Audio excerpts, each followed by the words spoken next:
I'll take hazelnut, cold foam, cold brew, please. What size? Pardon? What size? Oh, 24 ounce, please.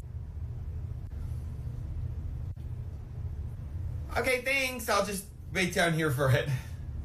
Yeah, exactly. Oh my God. Exactly. I feel targeted. They got a blank space, baby, and it's right on their faces. Of course, we are talking about the infamous Gen Z stare. It's become infamous of late. And the big questions are, is this a side effect of growing up in the digital era? Dr. Jess Ghilani has some thoughts, and she's weighing in today. Yeah, there's a lot of questions about where this is coming from. And I think so many are like, it's those screens. We told you this was going to happen.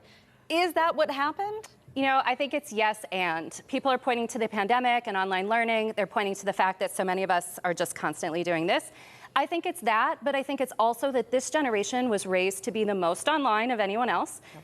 They also, in early life, didn't have any sort of control over their digital footprint. Their parents may have put, millennials raised generation, they were generation overshare. All the baby pictures on Facebook. Yeah, so now, I don't know if you've noticed, but young folks are very judicious in what they post. I have what noticed makes the that. grid, right? Yeah. Sorry, I didn't mean to interrupt, but I'm so glad you said that, because I have noticed more and more that there are so many more young people who are using social media as content, but not actually posting content. Yes, or just to stories, which disappear, or some other kind of temporary way of posting. Yeah. And I think it's partly that they want to highly curate because they want to take control. They're a little bit guarded. But I think it's also that they know the stakes for impromptu, spontaneous content, right? So what happened last month with Coldplay Gate? A spontaneous moment was recorded without any sort of, knowledge of the people. I'm not saying that they weren't doing bad things, but it derailed multiple people's lives, and an entire company changed as a result of that. They know better than any of us what the stakes are for in-person interaction, and that they could be recorded at any moment and not realize. Yeah. So as a college professor and someone who actively is stared at by a member of Gen Z, first of all, the therapy is coming, I'm sure, later in life. I don't know what was wrong, but whenever you are talking to them, where is the disconnect here? Because often we were just saying, it feels like you're being judged. Yeah. I mean, I've taught for over 20 years at the college level, so I've taught through generational tiers. Sure. And the younger folks, it is so hard to get them to break the ice. It's so hard to get them out of their shell.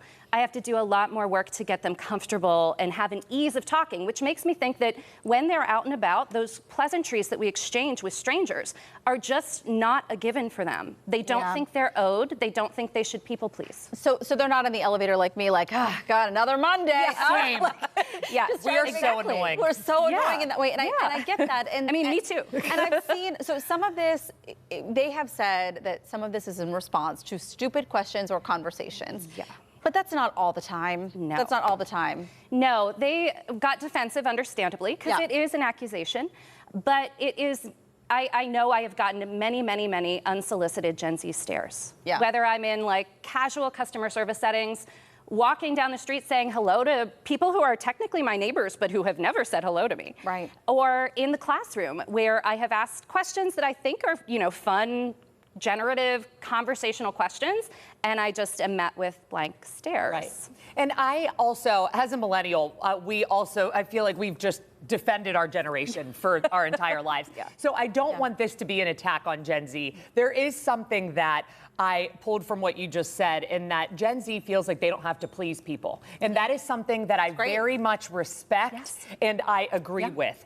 Is there a balance that we should be finding here with also being respectful, but understanding that you're right, you don't owe anyone anything? I think in customer service situations especially, they're resentful of the idea that the customer is always right. And instead, we should think about how everyone should be respectful of one another. Everyone should be coming from a place of warmth and giving the benefit of the doubt and trying to be kind. I think this generation is guarded, understandably, because of everything they've gone through. And they need more explicit coaching. You were talking about this earlier this week. I know Mikey was talking about it in terms of the workplace and the coaching that they need for etiquette. I think some of it is that they may not understand that, when you walk around the neighborhood, it's good to be a neighbor. Yeah. It's good to be neighborly. They'll get it. They're They will gonna. get it. They're gonna get it. If we got it, they will. Thank you so much. Really great conversation. As always, Dr. Jess Ghilani provides commentary on technology and culture on social media and in her Substack letter. We'll link you up on our website, kdk.com/talkpittsburgh. We'll be right back.